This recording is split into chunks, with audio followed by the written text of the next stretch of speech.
Oh,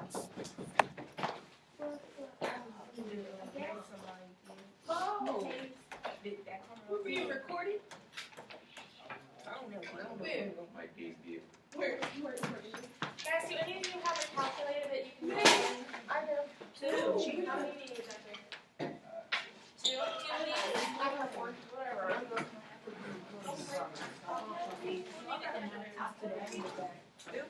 They'll just be used next word. They'll get them back to you before the end of class.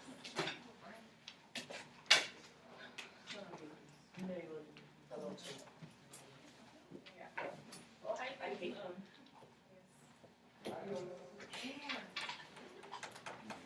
Thank you, ladies. I was gonna whip mine out. I didn't got it. Had it through. Yo.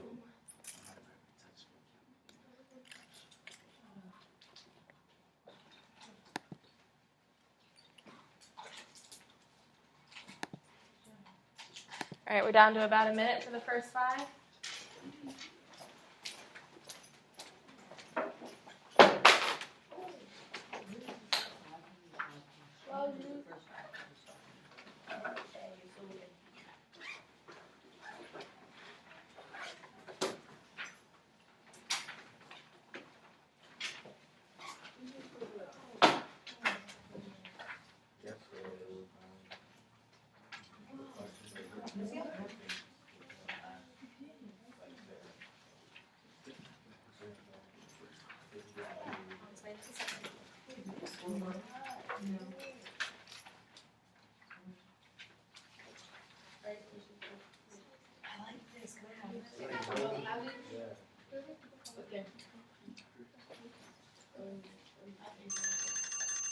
All right, that's our time to wrap up your thoughts.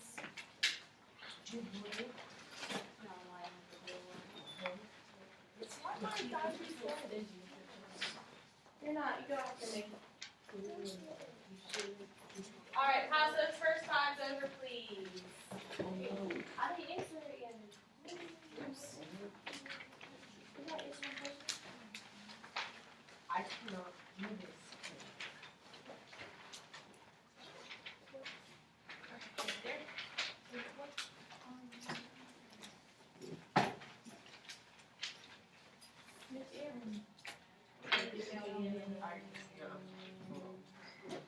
Wait, now put that on Plenty there.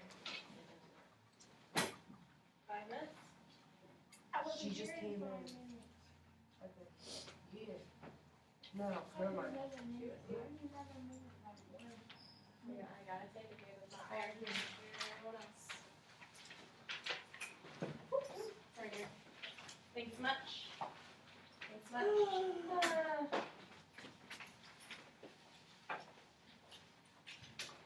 I need it. I didn't give her one more, so that would be incredibly unfair of me. I need it. I need it. All right, so guys, momentarily, Miss Williams, who is a 10th grade math teacher, is going to come in, and this is when we are going to interview her.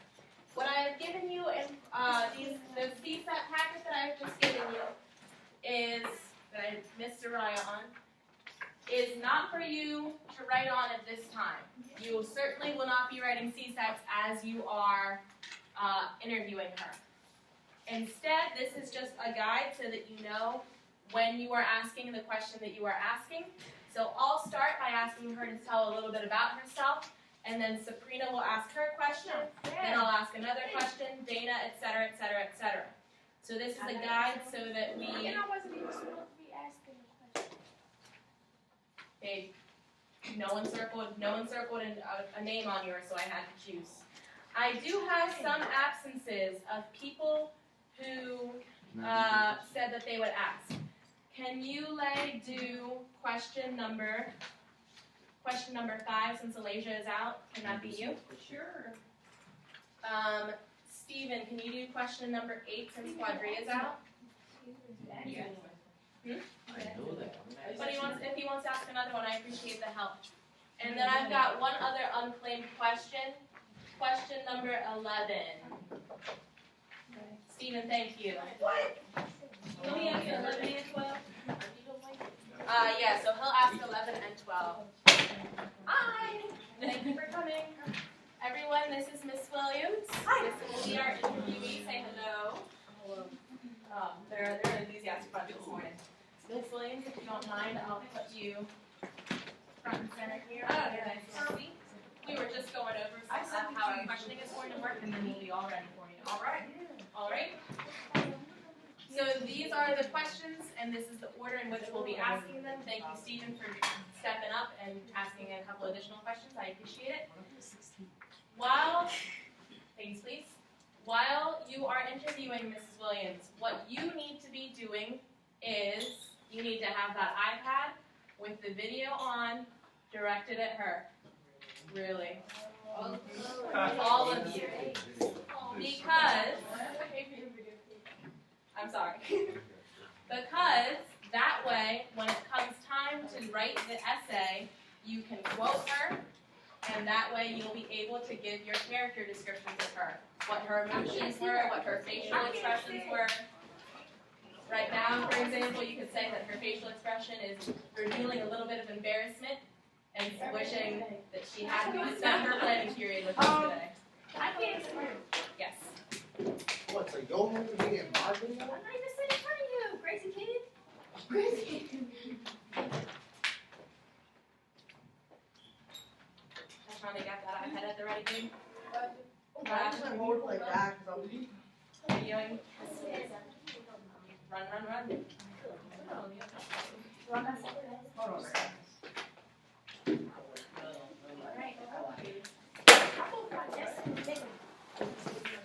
Yes, you need to hear her voice, you need to see her face. Adjust so that you can do both of those things. Can we interview the class interview me? What did we say?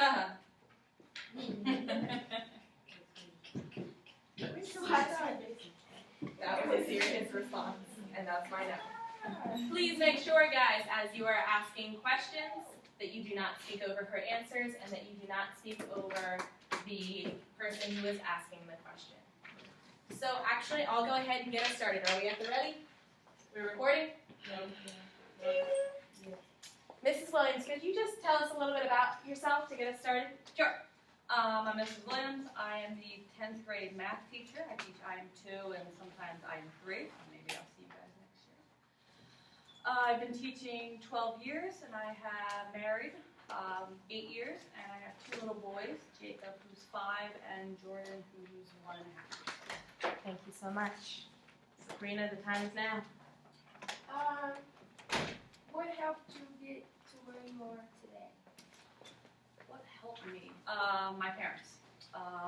They pushed me to do a lot of things, especially go to college. I probably wouldn't have gone if it were not for them. They were pains in the butts and kept asking me, what do you want to do? What do you want to do? What do you want to do every day? But as annoying as it was, I do appreciate it. What did you plan on majoring in your life? I wanted to be a coach. So I knew in order to be a coach, I kind of had to be a teacher. So I first tried to be a gym teacher. And that was way too many science classes for me. I wasn't really good in science. So then I tried Spanish. And that didn't go well because you have to read like whole books in Spanish. I wasn't doing that either. And then I realized I love math, so then I became a math teacher.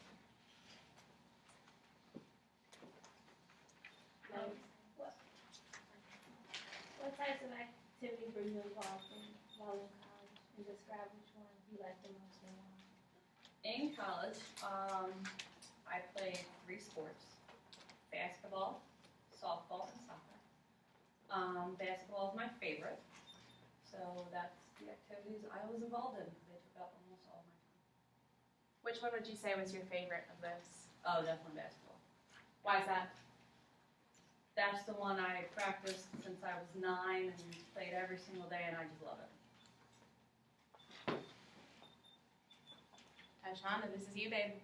Huh? Huh? What do you mean? This is your question. Question number 6.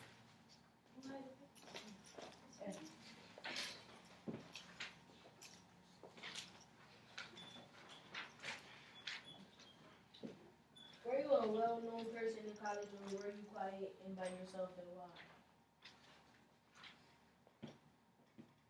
The college I went to was called a commuter school. You guys know what that means? Correct. It means that people travel there to go to college. They don't stay on campus at the dorms. The only people that stayed on campus were the athletes, because they had to. So I guess I was well known on campus because there was only athletes there and we all hung out together. Where did you go to school, Mrs. Williams? I did 2 years at Long Island University in Brooklyn, New York. And then I transferred because my basketball coach was mentally abusing us. So a lot of us left. And then I went to Bloomfield College in North Jersey. Did you have to pay to work for college, and were your parents helpful in you? No, I had a full scholarship for basketball. And then when that scholarship ran out, I had a scholarship for soccer and softball. But I did work. The softball coach hired a few of the athletes to work at a rec center in town. So that's where I got kind of like my fast food money. So I could eat. So Stephen, that looks like it kind of addresses your question. Yeah. What was your question? How did you get them? Yeah, I worked at the local rec center by, parents would come from town and like sign their kids up for like, little leagues, like soccer leagues and t-ball, and I would sign them up and that was my job. How did you manage your work and free time during college? I don't know. Oh, okay, yes I know. I was sure to schedule my classes only in the morning, so that in the afternoon I can go to practice and then I would work in the evenings. If you had to choose one memory from college, which would you pick and why? I'm gonna try to keep this as appropriate as possible. My best memory is meeting my best friend in college. How did I meet her? We were on the soccer team and we had triples. You guys know what that means? We had 3 practices a day when we didn't have class. So she lived really far. She wasn't staying on campus, I don't know why. And she asked me could she take a shower because I had a dorm room with a shower, a house. And I said sure. And so I'm sitting in my dorm room watching the TV that's over here. And in the middle, sorry making you guys move. So there's my TV and I'm watching it. Everyone see that straight line? Well, here's my mirror. So she decides while I'm watching TV, now I just met her, to then get out of the shower, look in the mirror, drop clothes, and just be like, start talking to me. And I'm like, I'm sorry, you're butt naked. And yeah, that's my memory, because that's my best friend, and we are still best friends to this day, even though she's crazy. Do you have any regrets? Regrets.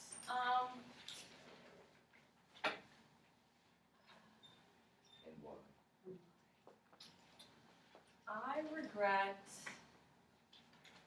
this might sound bad, I was a lot better looking and thinner in college, so I regret, I had like a lot of guys kind of tell me they love me and was like, peace. So I kind of regret that. I could have been a little nicer, but that's a guy. Sorry. What dramatic event occurred that still affects you to this day? And how did it affect you?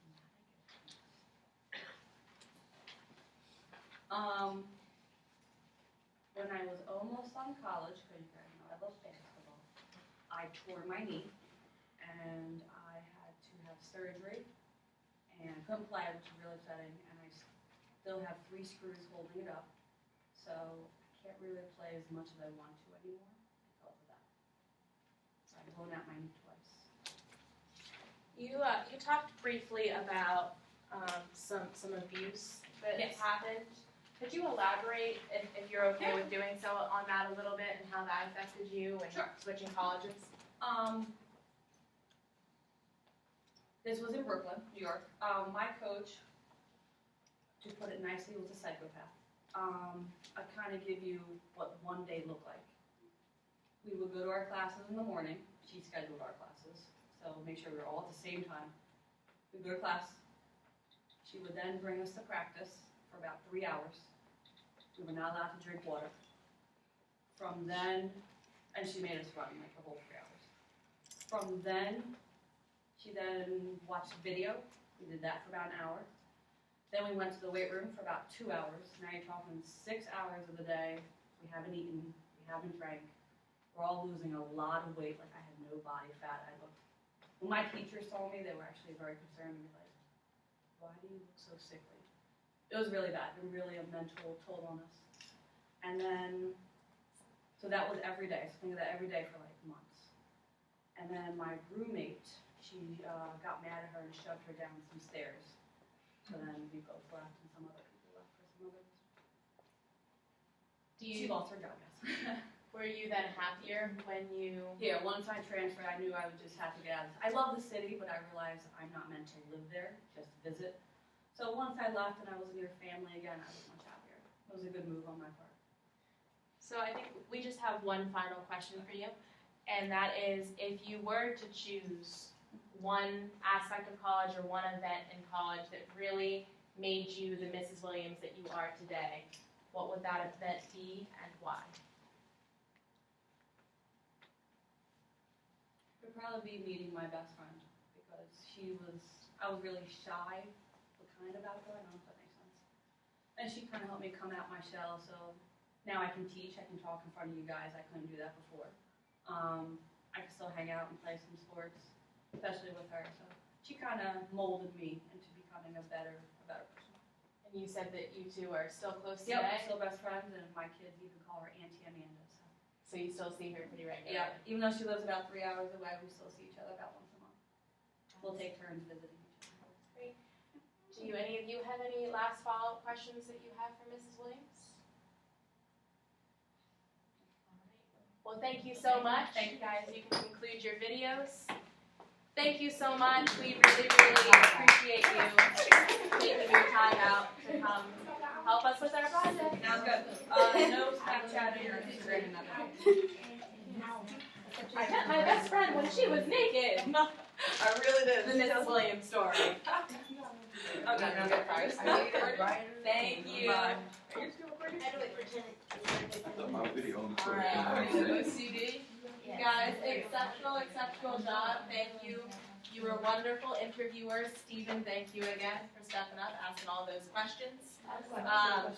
I really appreciate how you guys really followed along and jumped in exactly where you had questions. At this point,